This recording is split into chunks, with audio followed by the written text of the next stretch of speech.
Firstly, let me say welcome to everyone. It's my pleasure to welcome all of you for the GEF here in Hanoi.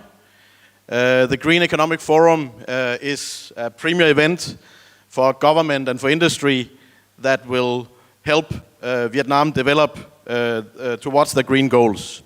It's kind of a follow-up on last year's GEFI event that we had in Singapore, in Saigon, sorry.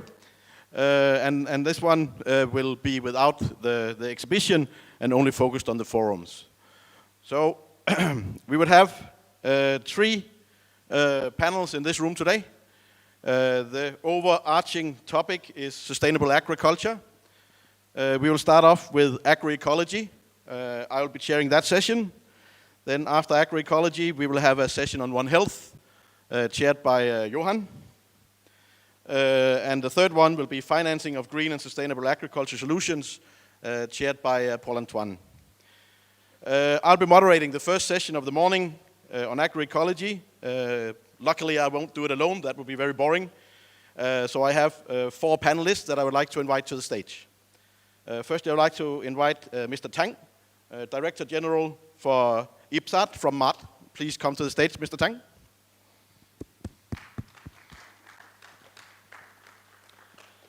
Then I would like to invite Mr. Jung, the General Manager of Le Verre de Mekong.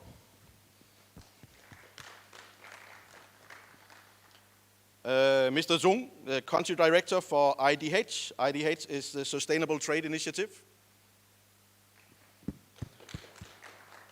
And Mr. Andrew Cameron, the founder and the CEO of Enzyme Consulting.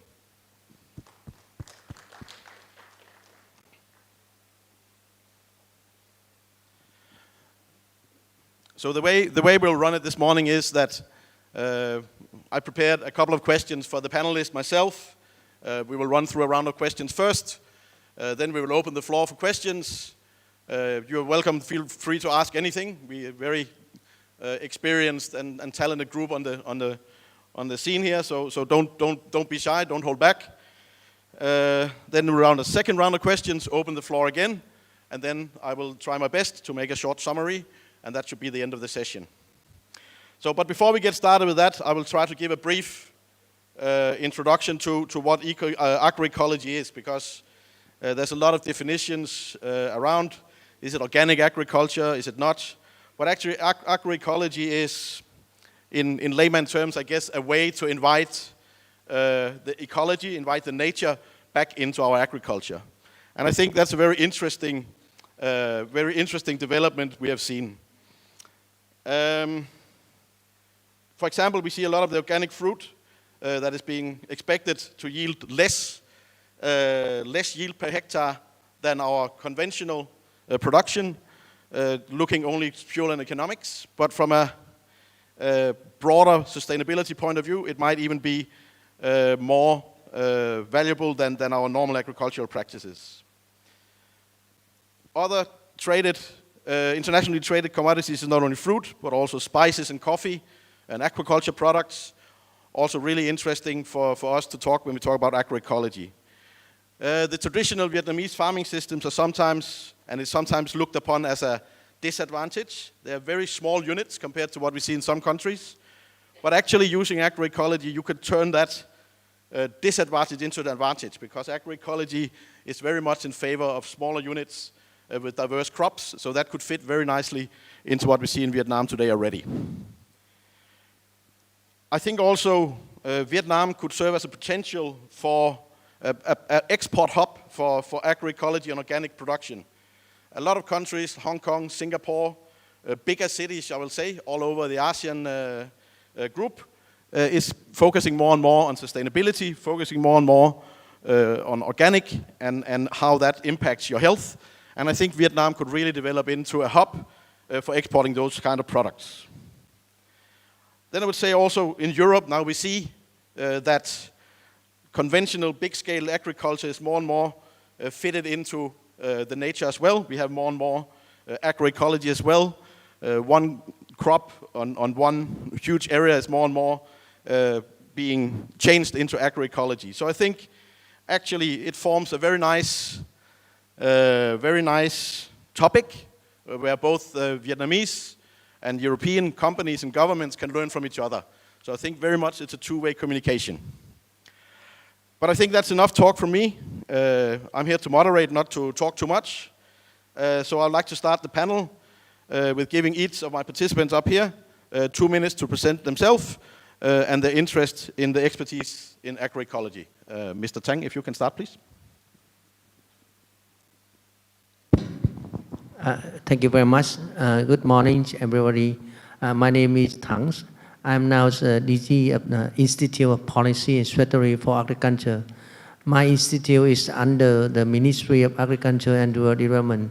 And first, I would like to thank Eurocharm to invite me to come here to share with you on the section of agriculture ecological. My institute is focused on the policy and strategy, and we have seen the think tank for the Ministry of Agriculture. And myself, I work for agriculture around more than 20 years, and also focus on the market analysis, policy and strategy. And with the ecological agriculture, for us, honestly, it's still new in terms of the approach. And last year, we developed the strategy for agriculture and rural development in Vietnam in the period of 2021 to 2030 and the vision to 2050s. And in the strategy, we try to move agriculture from the intensive to the more sustainable. And ecological agriculture is one of the main directions for agriculture in Vietnam. And that's all. And thank you very much. Yeah.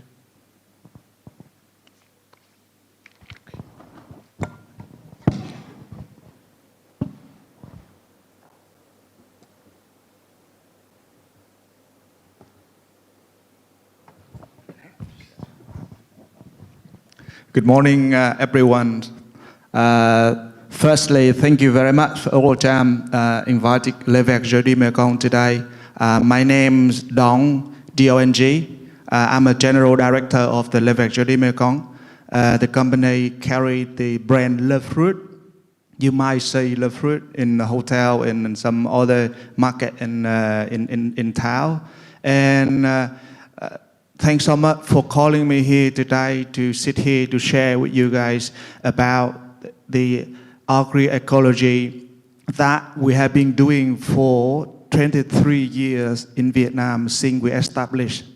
So I'm really honored and so pleased to be here to share our story and to discuss about the practical method we are using in L'Évêque Mekong.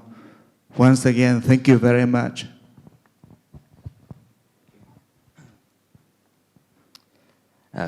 Xin chào. Good morning, everybody. Thanks for joining us early and being here on time, even though there was a bit of traffic out there. My name is Andrew Cameron. I'm a biologist and someone who's been working across the food systems for the last 20 years, and recently have set up a little consultancy out of Singapore called Enzyme. What we do at Enzyme is we look at building ecosystems to support all sorts of products and services across the agri-food tech system, and work out those strategies for the market implementation. So what brings me here today, I mean, for all of these challenges, it takes a village. Like we talk about multiple stakeholders, we talk about collaborations, we talk about technology, we talk about how do we finance things. Part of what I do is actually look at how we bring all those things together and have those conversations and bring it into market. Why I'm especially interested in agroecology, I think there's a lot of discussion. There's organic, there's permaculture, there's agroforestry, there's regenerative agriculture. I think there's a lot of terms going around right now, and there's a lot of understanding to be had and a lot of better practices to be implemented, especially with agroecology looking at the human element as well. So thanks for having me today. Looking forward to our discussion.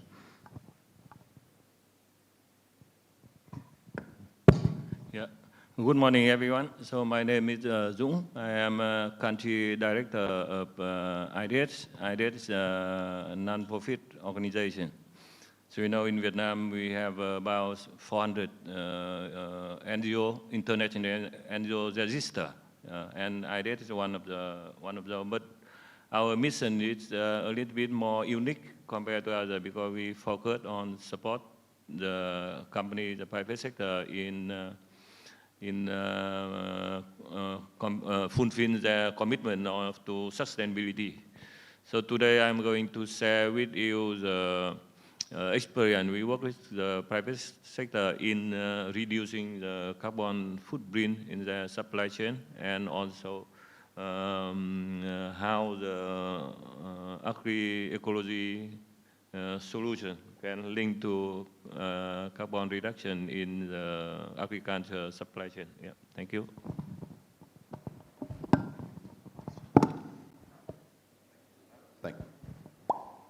Thank you for that. And maybe I should also introduce myself. So my name is Jesper. I am working as the Global Director for Aqua Nutrition and Support in the Huis. For us, sustainability and green is very important. As you might know, in animal production, one of the biggest operational costs, but also one of the biggest environmental impacts comes from the feed. So for us, it's really important to be part of the green dialogue, you can say, and I think also we can play a role in making agriculture greener. The reason I'm up here is not because of the Huis, it's also because I'm the sector chair of one of the sector committees in Eurocham. The sector committee is called FABS, a bit of a strange word, but it's an abbreviation of food, agriculture, and aquaculture businesses. So it's a forum where we discuss European and Vietnamese companies about the challenges and the opportunities we have in Vietnam. So I'm very happy to be here today and to see so many participants as well. So maybe I would like to start with the first questions to Mr. Tang from MART. And I have now reached the age where I need to put my glasses on to see the questions, so bear with me. I would like to ask maybe a little bit in general terms on what is the orientation for ecological agriculture development in Vietnam, and how do you see it today versus, for example, 5 years ago? Thank you very much. It's quite broad question. However, I can share with you about the direction for agriculture, ecological agriculture in Vietnam. As you may know, that the agriculture in Vietnam is still very important for Vietnam. The GDP for agriculture in Vietnam that's only for 14% of total. However, you know that a lot of we have about 10 million agriculture household, and also the agriculture sector in Vietnam so far plays a very important role, and we have a quite stable growth. And the agriculture sector play a very important role in terms of provide foods, ensure the food security. And recently, the agriculture sector in Vietnam also play a very important role in terms of trade. And you know that last year, the total export from agriculture is around 53 billion US dollar. So it doubled in the 2010. And also the agriculture sector contribute a big share for the trade surplus. And in terms of the trade surplus, the agriculture contribute around 50% of the whole economy. So we also review the success and also the achievement of agriculture so far, and we found that in terms of the growth, in terms of the increase in the productivities and increase into output, we have a very good. And we compare the productivity of the main agriculture commodity in Vietnam compared with the world. We found that in terms of price, coffees, cashew, packages, and also even pepper and managed agriculture, we have a very good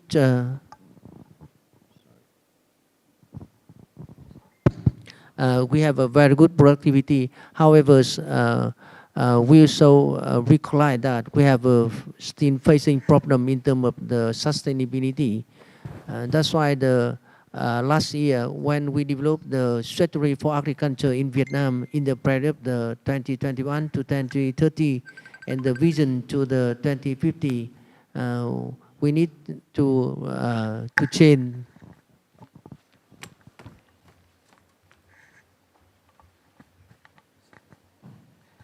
Hello.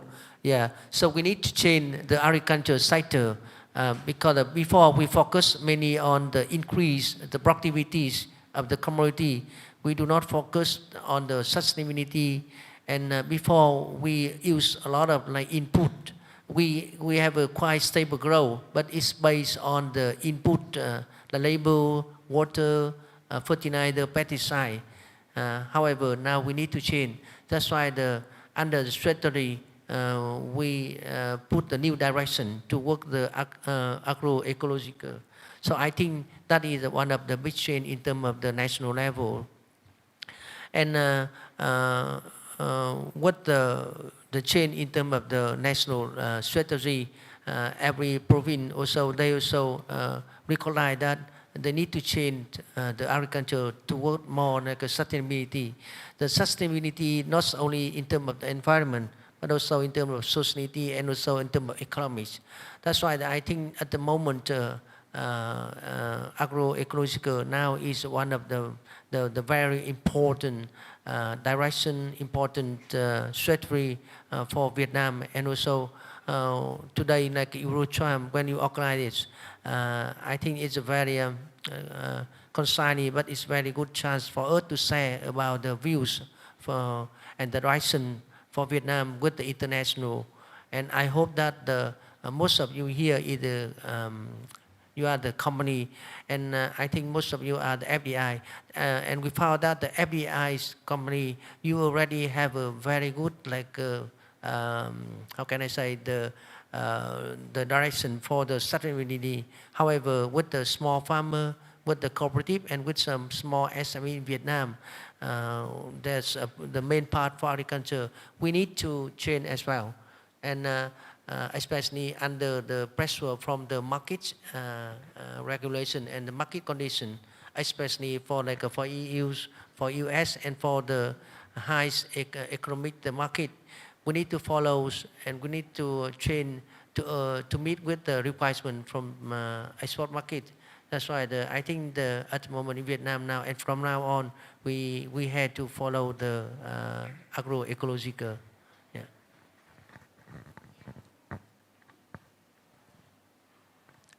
Thank you. Thank you, Mr. Tang, for that. I think that's very interesting. Maybe my second question will be to you, Mr. Jung.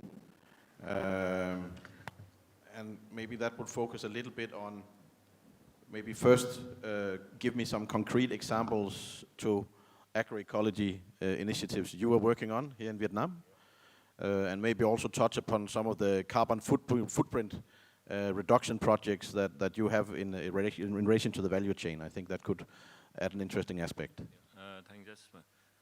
So you know that nowadays everybody talk about climate change and carbon emission reduction, and governments made commitment, especially many companies also made global commitment to reduce carbon footprint in their production or in their supply chains. And many other companies have not yet made the commitment, but also explore the opportunity to reduce the carbon footprint in their supply chain. They commit reduce 10%, 20% net zero. But it's very, very easy to make the commitment, but very difficult to turn the commitment into the action, especially in carbon footprint reduction. So many companies, they struggle with the solution. Yeah. And so they reach out to IDS, and we work in a group of seafood company, coffee company, or spices company on the carbon reduction intervention. So first, you need to develop the tool to access the supply chain to see where the carbon hotspots, so that you can. So the tool is developed. You need the baseline data to monitor how to measure the reduction, and you also need a collection of data to provide it. And after we conduct the assessment for coffee, pepper, and aquaculture, we see that in coffee, more than 80% of the carbon coming from the on-farm activities. Yeah? Less than 10 from processing and less than 10 from pre-farm. For pepper, you remember Vietnam is the #1 in terms of pepper export. We also more than 90% coming from farm level. And like seafood, aquaculture, I think more than 50 from fish, 20, 30 from processing.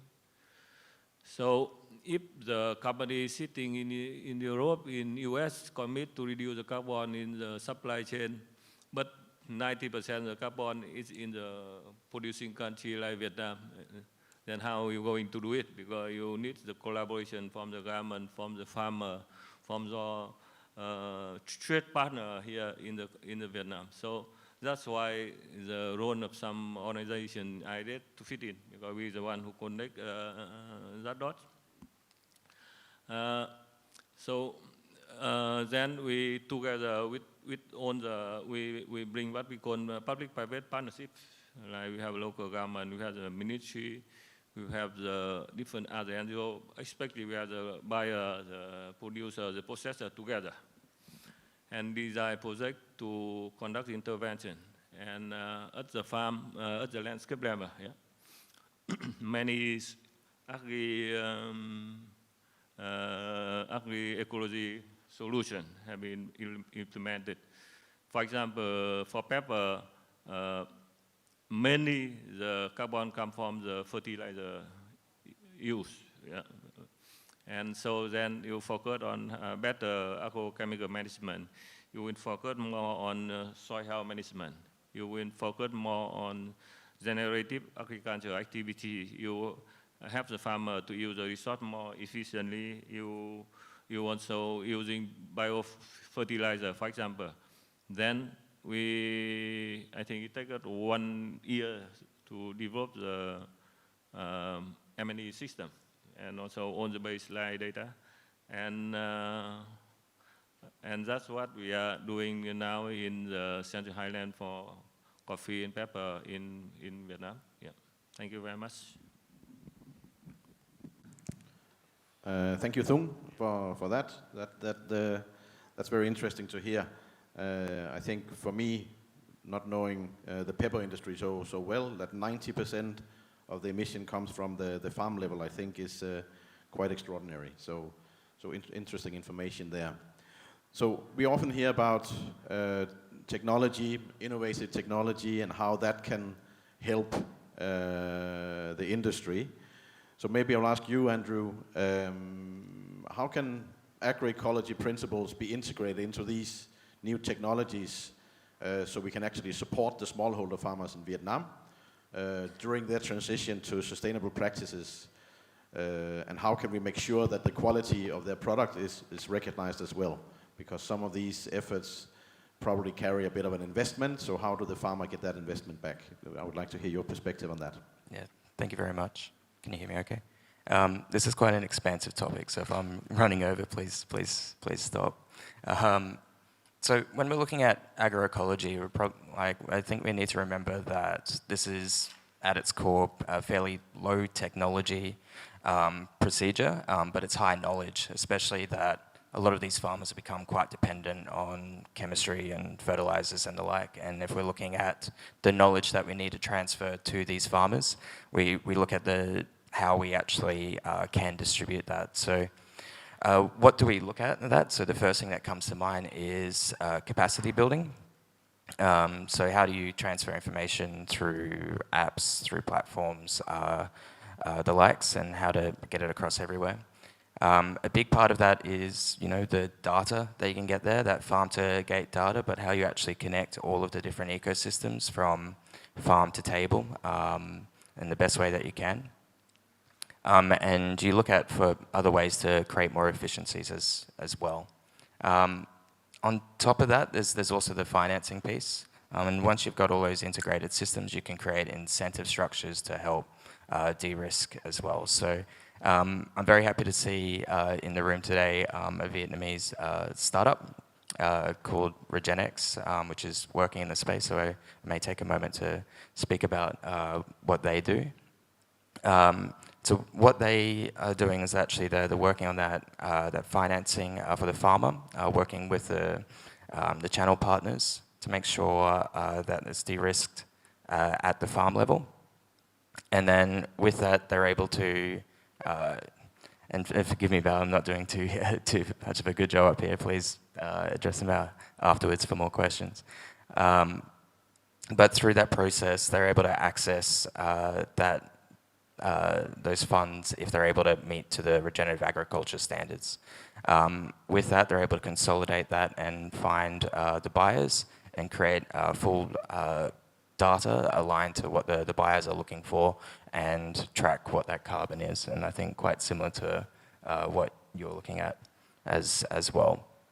But how do you improve on that for agroecology? I think it's about looking at all those principles and making sure that you're working with all the various NGOs and government bodies to actually that you've got that quality information that everyone's looking for.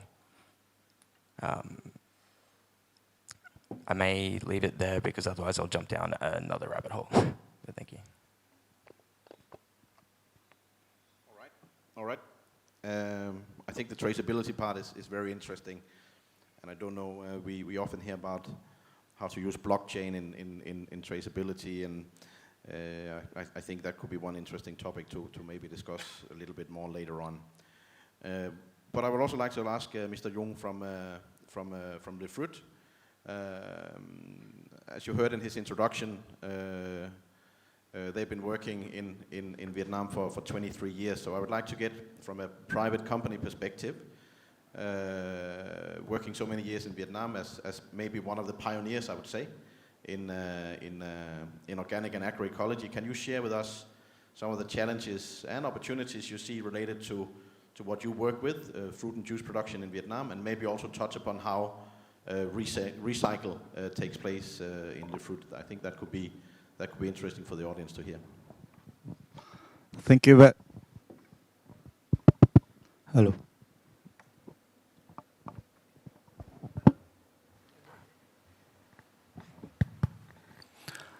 Wow, thank you very much for your question. That question really indicates in our daily business. So the first challenge we received from the beginning when we established the company is about the feeling lonely to work daily with the smallholder farmers. So that's because we put the objective to work on the agroecology to bring, the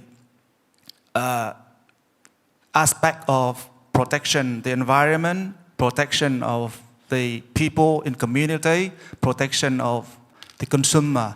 So that is the first thing we challenge with, because so lonely to work, with the smallholder farmers daily for 23 years.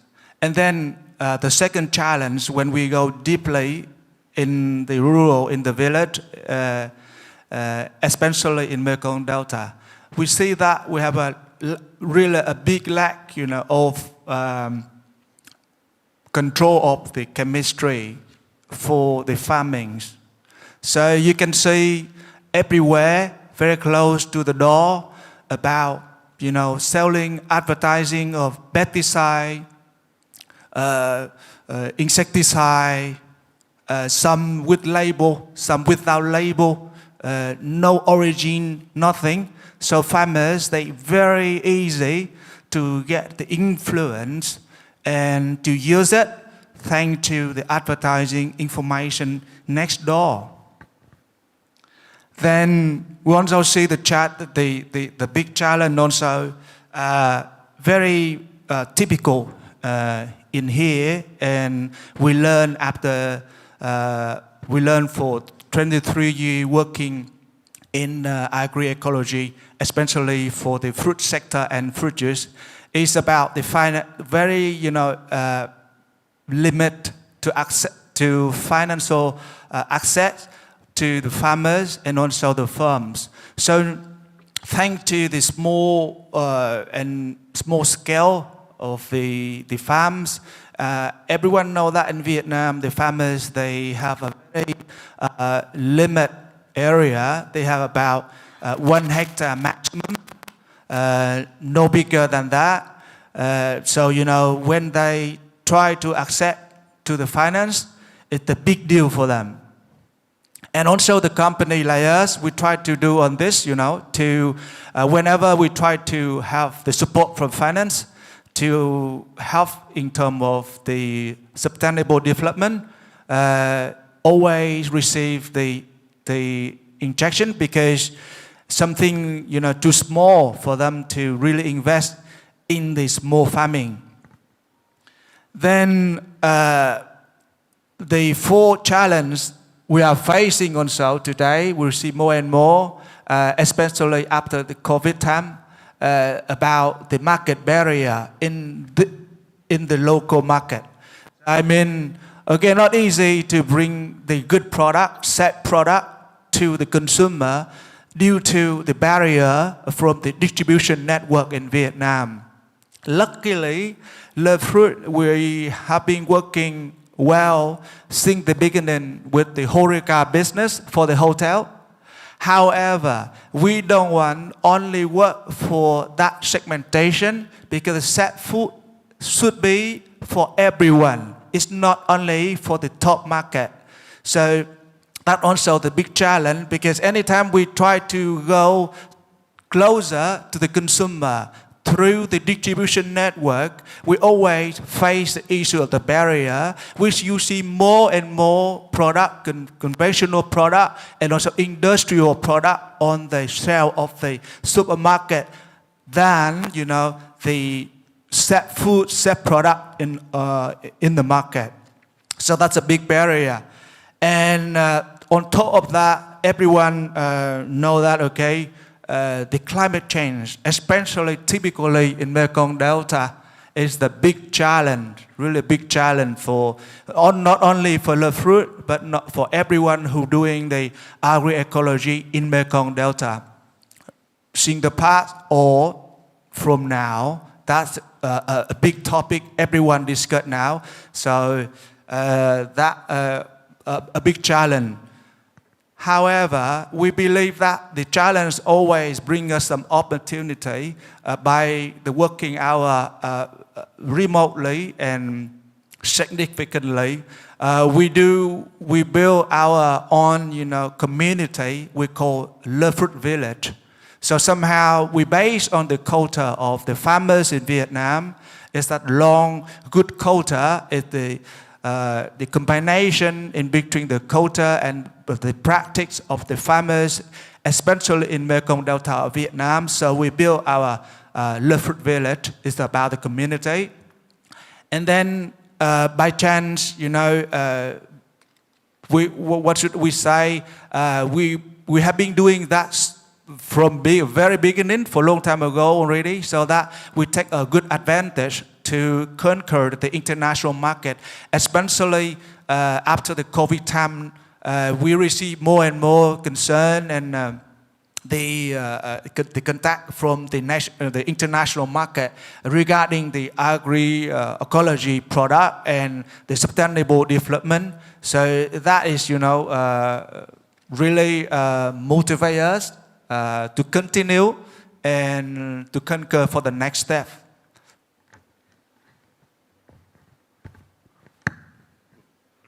Thank you for that. I think it's really interesting to hear the panelists' take on how important the small-scale approach is, and also hearing from our panelists from the government that there's more than 10 million, not people, but 10 million households in Vietnam that are relying on agriculture. So I think it's really important to discuss these topics. I think I would like to open the floor. If there's any questions from the floor. When you ask a question, do we have a walking microphone? I can also do that, no problem. When you ask the question, please say where you come from, ask your question, and to whom you ask the question. Then it's a little bit easier to keep track of. Any questions?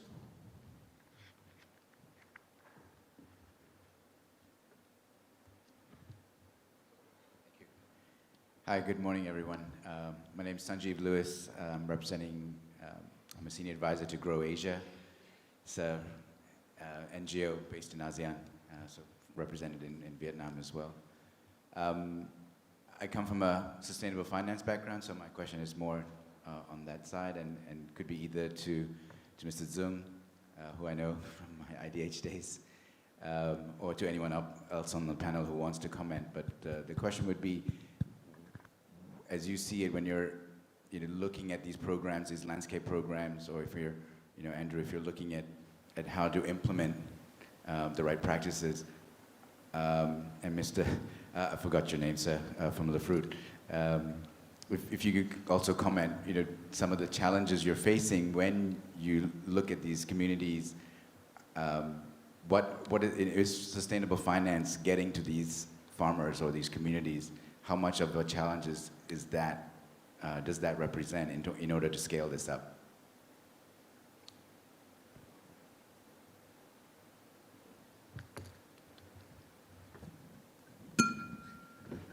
Yeah, thanks for the question. So you know that I did, and Grocia, we are also in some of the public-private task force for some commodity in Vietnam. Yeah, so the ministry set up a public-private partnership to encourage the public-private collaboration to address, and Grocia is the co-chair of that, and also working closely with IDET on. So the question is that the carbon we claim, yeah. So how we going to deal with it? It's claimed by the company, it's claimed by the government, or the farmer can sell. So that's a link to the finance question, yeah.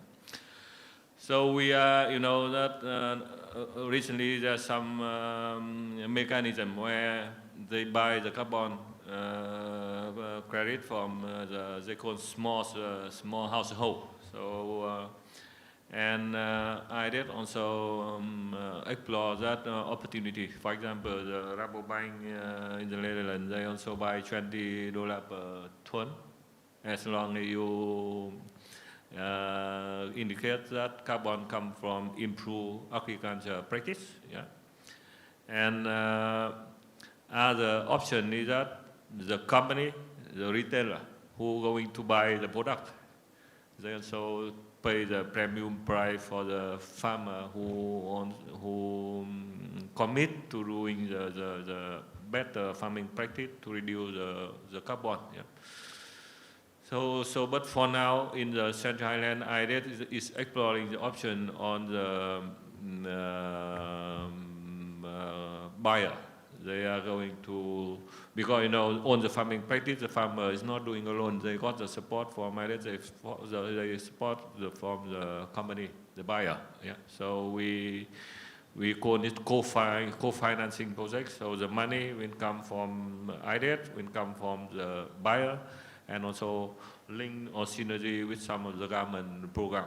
So that is but it's not yet the farmer get directly how many dollars per ton of carbon reduced, but more on the other benefits given to them by multi-stakeholder. And the company, their benefit is that they will claim that they committed and they take action and they have impact, and they will show how many carbon they reduce. Yeah, yeah. Thank you.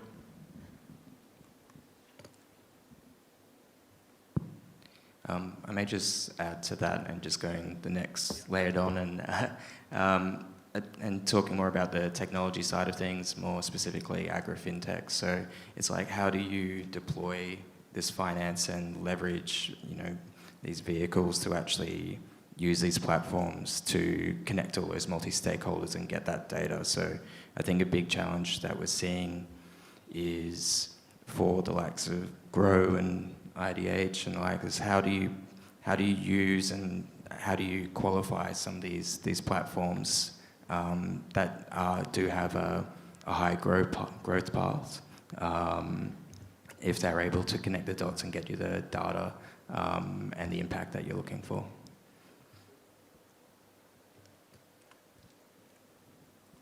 Okay, we have time for one or two more questions. So who was first? Ladies first, I think. It's good with some exercise for me as well. Thank you very much. So my name is Marion Chaminade. I'm from the French embassy here. I'm really happy to see this topic being the first one discussed today. As you know, of course, France really supports this agroecology approach. We have pushed towards an agroecology coalition at the international level, which actually Vietnam was joined really early on. And it's really interesting. Of course, we all see the tremendous challenges that lies ahead of us, but we also see the strong ambition of Vietnam to move towards agroecology, and this is really interesting. My question is not addressed to a specific speaker, so we will see who will feel concerned, but we've talked about what farmers need. We've talked about the need, of course, of the economic approach. We've talked about the need to use less pesticides, so maybe a better framework for that. Also better training, better technical support. My question is there also a need for specific and innovative tools? I'm thinking about biocontrol, weather prediction solutions, digital agriculture, etc. According to you, what is the main challenge to accompany these farmers towards a more agroecological approach? Thank you. Thank you so much. I may take that one first because it sounded like there was a bit of additional tech there. In part of my introduction, I didn't share, but I worked for Accor for 5 years as their global F&B procurement, so French to French, and understanding the supply chain quite well. I flew in from Singapore last night, but we've got Agri-Food Tech conference over there, and there's a lot of these technologies that are circulating there, and obviously coming here for today's conference, I was thinking, okay, how do these technologies fit in the agroecology approach? And one of them, and I'll use as an example, was another startup, but he was part of the Mars rover mission, and he's developed, a cheap robot that's able to go down the farms and actually do soil testing and actually help you test how much fertilizer and how do you transition out fertilizer and actually do all your weather samples as well. They're already working in Vietnam on cocoa plantations. They are looking for more opportunities to work with more farms here. So that's where the question is, like, who funds these robots? How do you give the platforms to do that? So I think it is a people problem and a financing problem first. And then it's actually making sure that you've got solutions providers who are able to connect all the dots, and it's like, okay, well, we need the money, we need the people, we need the training, we need all these things, and let's make sure that we can pull it all together. Speaking on France again, I know that they're doing quite a lot in the microbial ecology of the soil each year, and I think they're doing 50 pilots each year, and they're doing rapid progress. So the other question is how can you do a knowledge transfer from Europe to Vietnam for these practices and actually develop those practices? Hopefully I touched on enough of an answer for you. Anyone else?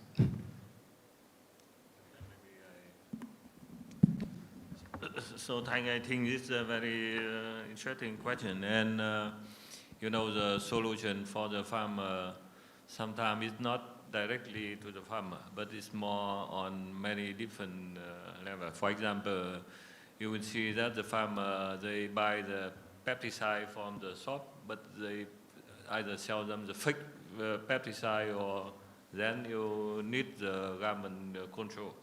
So, for example, in the, let me come back to our program. We working with the government to improve the pesticide shop management. Yeah, we working with the government to develop the app for the we call agrochemical app, where the farmer, they can type the name of the pesticide, and they know that how legal it is, what's the dose they can use, for example. And we also working, we're working on the policy level, working on digitalization, and also working with the Department of Extension, develop the training material for farmer. But the farmer nowadays, they cannot carry the book with them to the farm. Then you have to digitize it on the app so that the farmer, they can read it. So I think the intervention is broader than at the farm level, but it's also at the policy level, at the capacity building level, at communication, etc. Yeah, thank you. Thank you. Good morning. I'm David Whitehead. I'm the chairman of Marvin Group. We're a large vertical integrated agribusiness operating throughout Vietnam. Thank you, Jasper, for giving me the opportunity to ask a question. Mr. Tang and Mr. Dom, you both talked about issues about small farming households. We are a large farming enterprise, and I know the government, when I speak to Mr. Huan and to others at MARD, they talk about the tension between supporting large enterprises like ours, but also encouraging smallholder farmers. And with us, we can comply with regulations, we can comply with all of the environmental controls, we can control pollution, wastewater management, energy use, etc. Small householder farms cannot. They have different drivers. They're about making enough money to sustain themselves from day to day. So they are really net polluters. They're polluting waterways and other things. So what is the solution to that? I mean, clearly there's education, but if we have 10 million farming households in Vietnam, how do we get to them? And how do we get them to understand that they have a much larger responsibility than just feeding their households?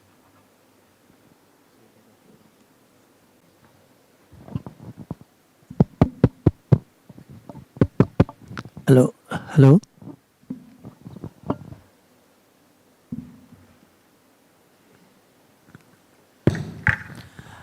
Thank you very much for a very interesting question, but it's very difficult to find a solution, honestly, because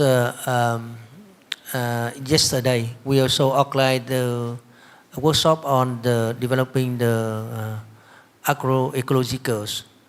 And why we organize this workshop? Because when I and also my minister, we talk with the local governments, and the local government and also the cooperative and even the farmers, especially the big farmer. They said that we have a strategy for agriculture, and in the strategy for agriculture, we emphasize forwards to agroecological. But honestly, they do not understand what it is and how they can start it. And are there any criteria to assess that? And that is the why we also found that it's very difficult, not only to convince the 10 million agriculture households, but also to have the local government to understand the agroecological approach. So that's why we think that it's not easy and it's very difficult. not. However, we found that it's not only the responsibility of the Ministry of Agriculture. It's not the responsibility of the Marvin or any enterprise. And I think it is the roles of the host stakeholders, especially the government, the center like Ministry of Agriculture, and also it is the responsibility of the local government, also the responsibility for the enterprise like Marvins. Back to your question, what is solution?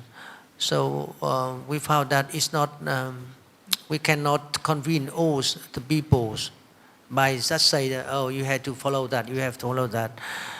And I think the solution could be have some, we need to devise into the like awareness raising first. So I think the first solution, we need to train, to organize many difficult, or we also intend to document that. We have to have a document and we send to the different stakeholders about the agroecology approach. What is the principle of the agroecological, and how the local government can start, and how the farmer can start. So I think the first one about the awareness raising, and because this is very important, because you know that the farmer, they already follow the old habits and the behaviors. Now they want to change the new approach and new behavior. It's very difficult for them to change, and we need to tell them that the benefits from that. Because we stay here, and like Marvin, I know you are a big company, and even IDH, or we understand it, the agroecological is a very, bring a lot of the benefits. But with the farmer, they only concerned about is it profitable, they can earn more or less.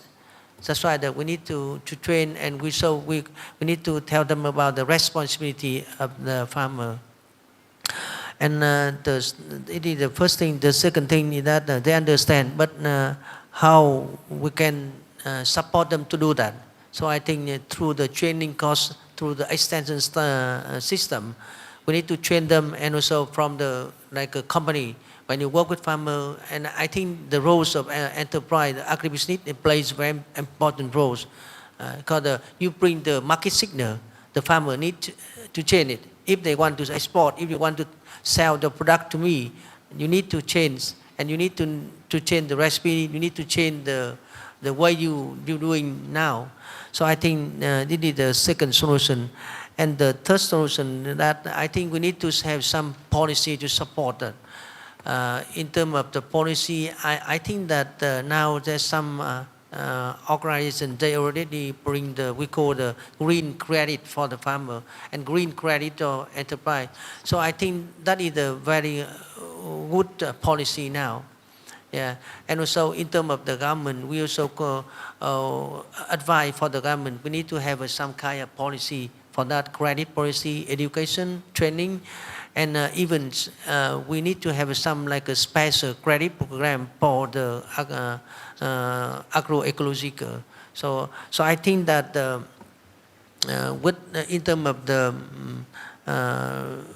the government, I think the government need to, like Dũng also mentioned about, we need to have a program for that, and this program has two different components, and also to involve the roles of the agribusiness, the roles of community, local government, because from the experience when we work with the IDH to develop the landscape for coffee.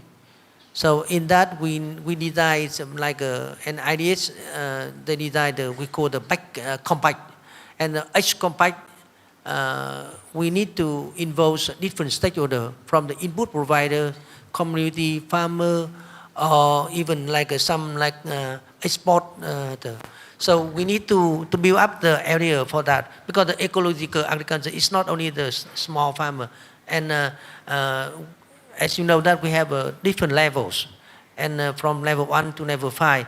But more importantly, from the level 4 and 5, it's not only different individual farmer. It is like a regional. It is a landscape. So it is a food system. That's why I think that we need to program, and in this program we have a lot of policy, not a component.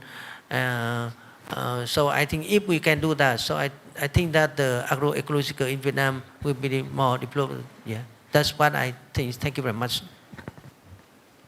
So I think I would like to say thank you for the question, also thank you for the answer, and maybe a little bit on a personal note. Often in these discussions, it becomes a little bit either small scale or large scale, and I think that's a wrong. That is not correct to look at it like that. I think very much it's about involving both the large, more corporate, but also the smaller scale. So thank you very much for that question.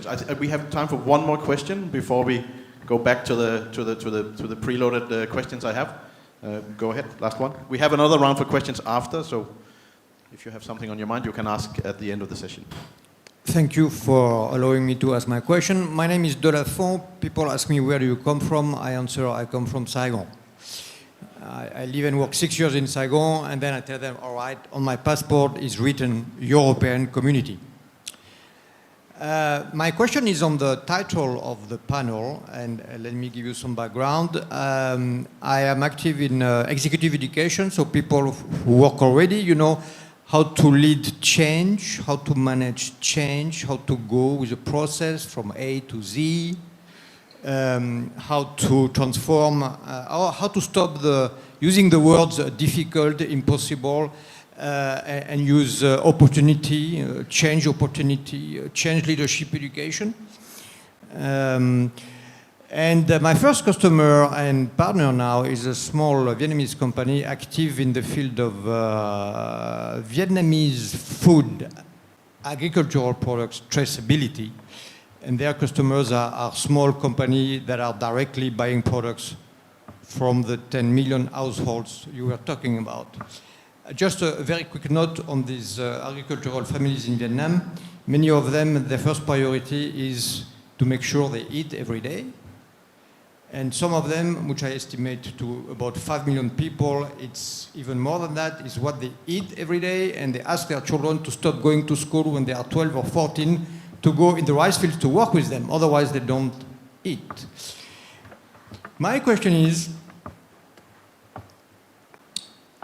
Green Economy Forum, I love these three words. You have the word green, economy, forum. I understand forum, I understand green.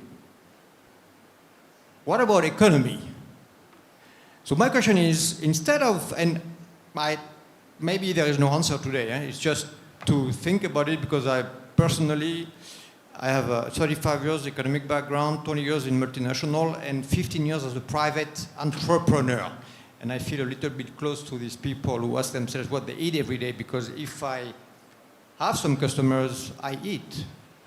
If I don't have customers, I have to ask myself some serious questions as a private entrepreneur. So my question on the title of the panel is, why agroecology approach and not agroecology with an added value approach, or agroecology with an economic added value approach, or very simple, instead of agroecology approach, why not agroecology and economic approach?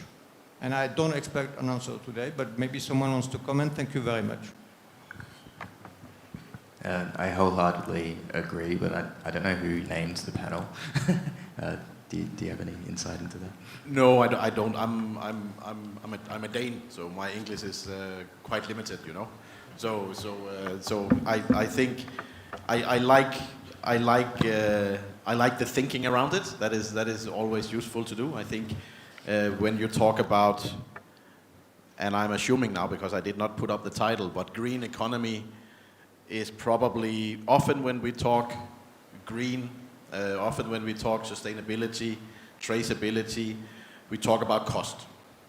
So we talk about this is a cost to the industry, this is a cost to the farmer, this is a cost to the consumer. So I think by putting in economy, the organizers are changing the focus a little bit too much towards not only green, but also how do you become profitable? How do you become talking about investment instead of cost when you talk about green? And I think that for me also, not only in this forum, but in other forums, we need to change talking about cost. We need to start talking about investment in green, and in my opinion, that's why the economy is there. That is my humble, maybe a little bit simple explanation to that. And I'm happy to be corrected, but I was there at the 2023 forum, and I don't think there was much dedicated to food or agriculture there. A lot of it was based on wind farms and solar and water, and looking at more large-scale operations, and looking at something that could look at a smallholder farm level. But I think it's perfectly appropriate. Like, economics and biology are both based on complex and complicated systems, right? So looking at how they can mesh together, I think it's a bit of a headache for many people right now, and people are still trying to work out what those metrics are. But I think there's going to be a lot of learning in that space, working out how to balance sustainability, value, social good, environmental benefit, and what consumers are after it all. Okay, so I have another round of questions for the panelists here. If we can keep the answers down to 2 minutes, then we can also have another round of questions from the floor. So I ask the panelists to try to be concise in your answers. Mr. Tang, I would like to ask you, now we had a lot of interesting discussions also from the floor about this topic. So if you can share some of the projects you have in developing ecological agriculture, and what your department, IPSAT, has done to make their strategy and vision come true and off to a good start in Vietnam.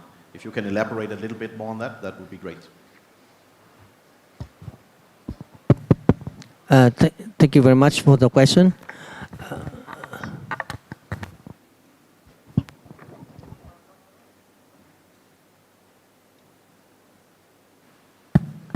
Yeah, thank you very much for the question.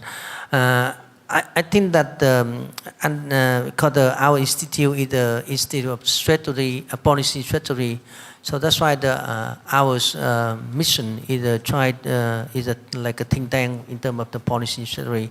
However, we also cooperate with different partners to develop some different projects and programs, in which we also develop some kinds of program to stimulate the agroecology course.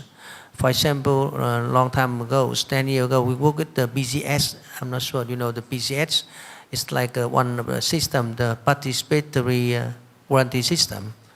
So it also one of the system to work more agroecology course. And also we work with IDH for developing the landscape of coffees. We also to develop with some community for the tea organic. So I think that there's a lot of the program now that's international organization, both the NGOs and also non-NGO, the government, and also many projects that the agribusiness are doing now. However, we also rely that from the policy and from the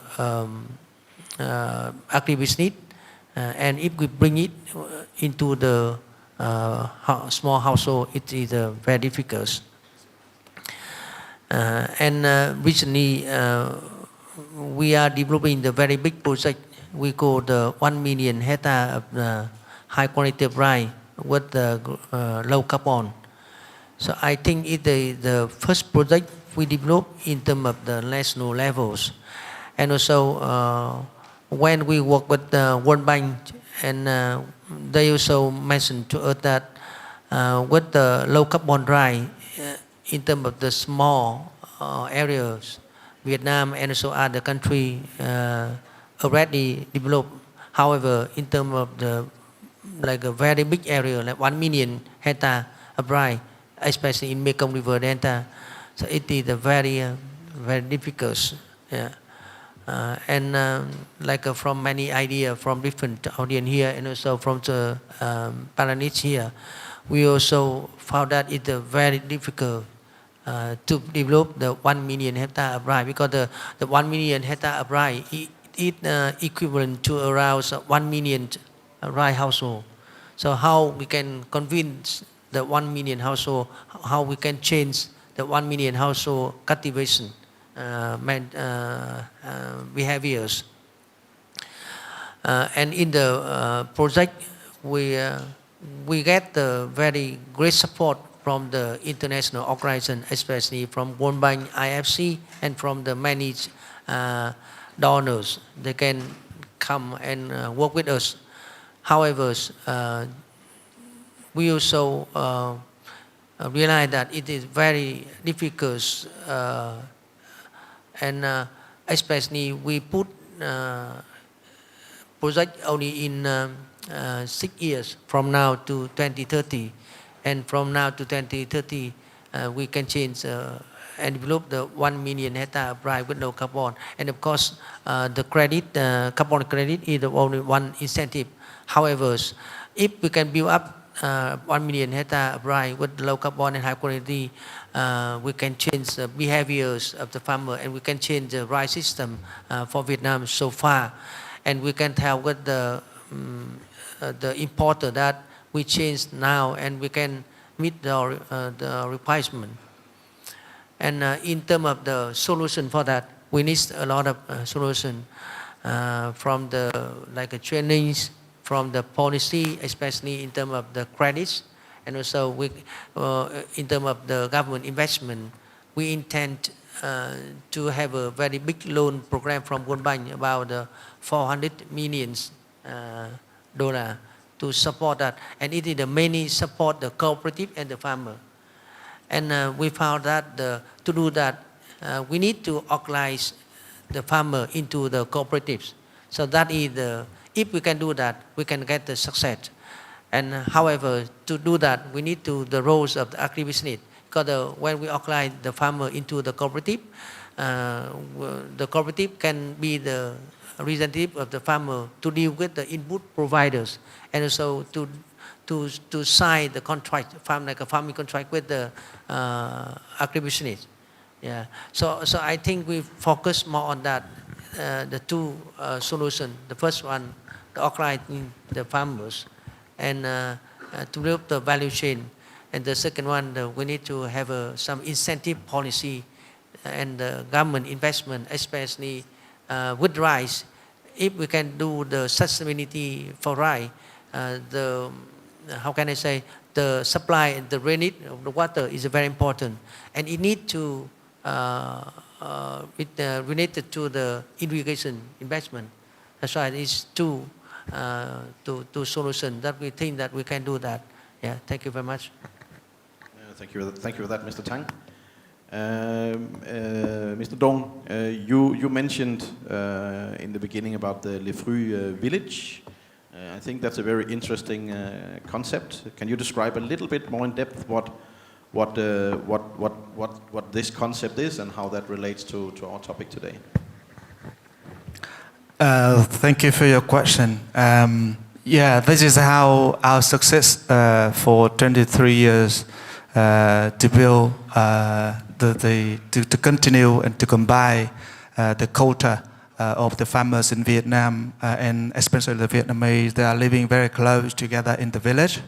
So in order to bring the agroeconomy practice into the village, to provide, a unique training, the influence, to unite the people together to work in the right way, in the good agriculture practice, then we did our Le Fruit village. So how it work?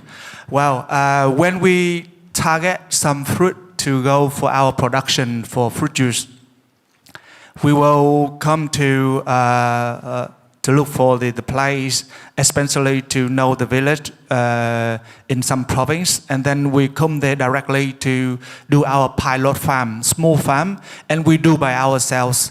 And we daily work with to show the farmer around, to see that we are working on our farm by the good agriculture practice, to let them, to use the right thing on the farm, to protect the soil, to protect the water around. And then that influence the people, the farmer, they are living near to our farm. And then, the next step, we introduce, to our need to the farmers in the village. And we organize more training with the people, with the farmers in the village. And then we tell them what we need for the production. And what they have seen, especially for the farmers, when they see the real things on the farm, in their land, and also the need from the firms like us, and to really convince them to go in the good practice. So, of course, luckily, that is our method to go close and to build the community. We build the community, and then that community, they solely work for Le Fruit, so we call Le Fruit Village. And we daily work together. Of course, we bring also the training, we bring also the smart agriculture, like traceability app, to work with them. And important thing is for the farmers, as Peter Tang mentioned, is about the livelihoods, how to keep them stay better livelihood. So always the question, how much I earn per hectare, per area I have today when I transfer from rice to the fruit, and how I continue, or are you still here for many years or for few years? There's a question always farmers they ask. And then once to show them, we show them that we are here to work together with them. And to reduce, the important thing is, the first thing we have to do is to reduce the farming cost directly on the farm. How? We use our fruit waste to process in compost, and then we use other waste residue around the land of their farm, and to practice with them to bring in the compost.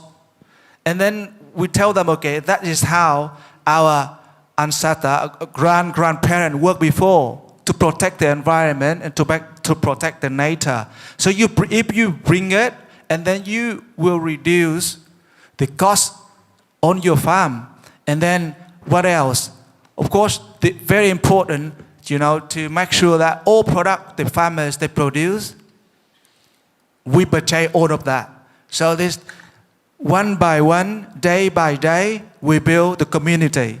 And then when they see you are the real person, you exist, you are not, for a few years, you're there working daily with them. And then, it's how you strengthen the relationship. This is the most important. How we establish that, we based on the culture of the Vietnamese. The Vietnamese, we live a very, strong in the community. That's why you can see like village by village, they know each other, they influence other. If one do good, the other one will learn and they will do good. And our really success story is about to build the Le Fruit Village today. If you go to Cần Thơ, you go to Hậu Giang, you can ask people about the Le Fruit Village. They can tell you about the Le Fruit Village. Why Le Fruit Village? And we also have in the village, as you know, we have the head of the village. So we also built the system, the core, we call Le Fruit House. So Le Fruit House is like, the place, just a house where all the Le Fruit farmers, they can come, they can discuss, and we also organize all the training directly there. Nowhere else. So people, they say all reality and all life. So that is how we do. Thank you. Thank you for that.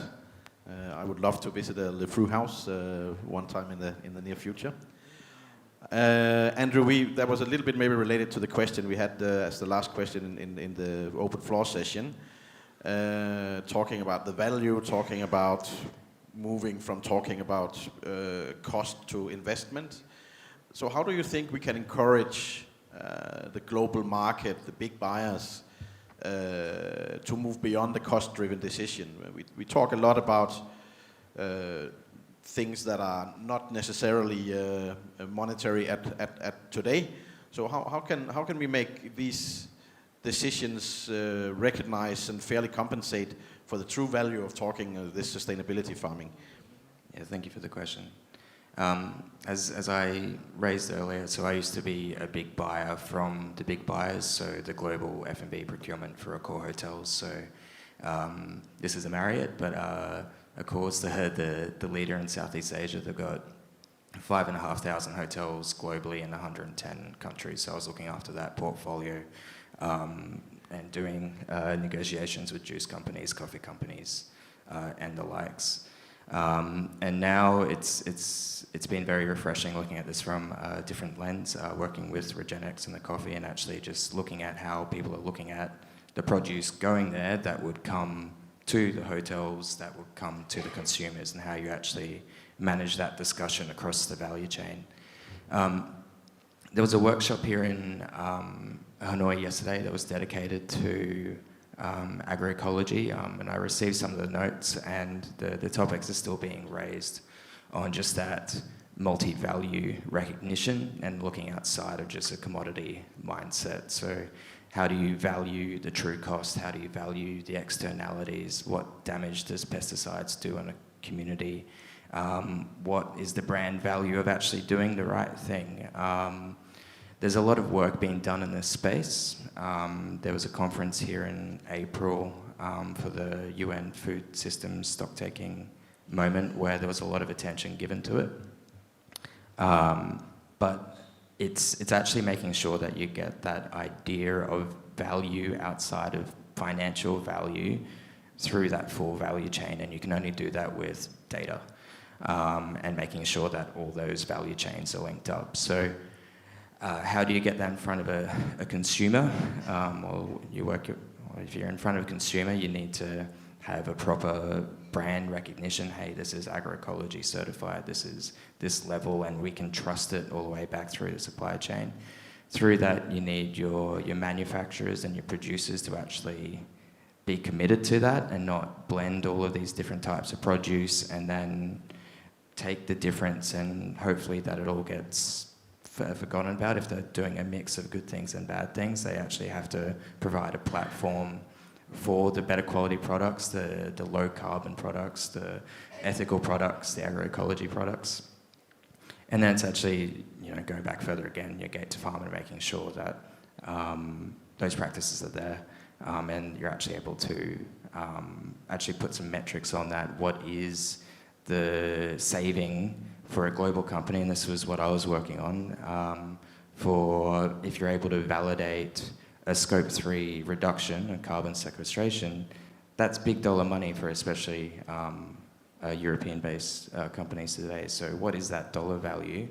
And if you've got that proof, how much does that mean to a company? So I think it's a common theme. It's about having a holistic approach, a systemic approach. It's about knowledge management, it's distribution, it's technology, it's communication. But you need to have your buyer, your end buyer in the mind, which is today us drinking our water, coffee, and teas in the room, and making sure everything backwards is connected and communicated. All right, thank you for that. Dung, maybe you already did talk a lot about the projects and the aquaculture projects and spice projects, but maybe can you let us know how companies can collaborate with you on these new projects? How do you spoke a little bit, you're bridging the gap, but can you maybe put a few more words on that, how you see that collaboration going forward? to.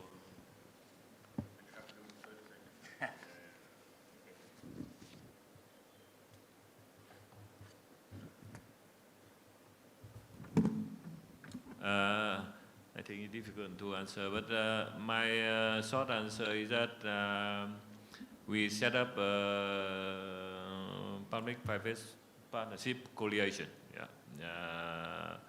with different private sector, and this partnership coalition address the interest, the need from this different stakeholder group.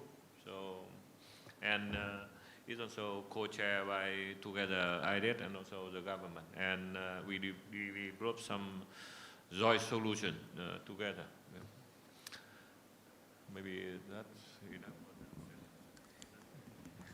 Yeah, so thank you for that, Jung. You got the short end of the stick on that one. Sorry about that. We don't have more time, so we will not let the microphone walk around the floor this time. I will very briefly summarize what we talked about today. I think it was interesting in the first discussions we had that 10 million agriculture, or 10 million households in Vietnam are actually depending on agriculture, and it's a 14% total of the GDP in Vietnam. I think that underlines how important this topic is. I think it was also interesting to hear that we have a shift from where building up the industry has more been a focus on production and a lot of production towards now more a focus on sustainability and production. I think it would not be fair to say only focus on green. It will also be a focus on production still. But at least that is very much, it's nearly like a paradigm shift in what we heard from our participant from the government. I think in the discussions before the panel here, we also talked about the work that the MART is doing on this, and I called it a project, and I was corrected, and was said this is not a project anymore, this is now strategy of the government.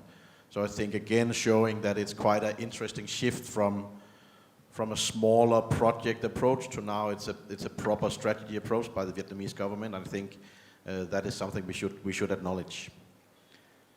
We also heard about how do we make sure that these farmers, these countries, in this case Vietnam, how do they get recognized for this?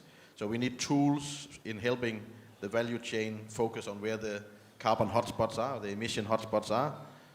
We heard some interesting comments from Jung on coffee production, 50% on farm is the emission. Pepper was 90%, aquaculture 50%, I think we heard. Was that only for the feed maybe? So how do companies, European companies working in Vietnam, ensure that carbon is offset some way before it reaches the retailer? We talked about technology, capacity building through applications. We talked about the difficulties in smallholders and sometimes also large holders in getting finance. Traceability. In Aqua, we have a lot of small scale for working for my own industry. How do you ensure traceability when you have 100 farmers supplying one processing plant? That can be a challenge sometimes. We also talked about this is not a small scale versus large scale corporate discussion. This is actually an inclusive discussion involving all farmers. We talked a lot about the Le Fruit village and also the Le Fruit house. I think that community approach with the communities is really interesting and really important. The long-term commitment is really important. This is not a project where you come in for 4 years and then move out. No, this is something that is long-term and at least 23 years, maybe even 46. Finally, we talked a little bit about data. We talked about reliable data. How do we show to the retailer, how do we show to the customer all the good work we are doing? And finally, I think Zoom rounded it off very nicely, that we need everyone involved in this. This is not something the Vietnamese government can do alone. This is not something the NGOs can do alone. This is not something the farmers or the supply industries that support the farmers can do alone. No, this is a partnership where you need all sectors involved. And if you do that, I think you have a great chance to make it succeed. So I think those would be the last words for the first panel this morning. I would like you to give a big hand to the panelists for their effort today.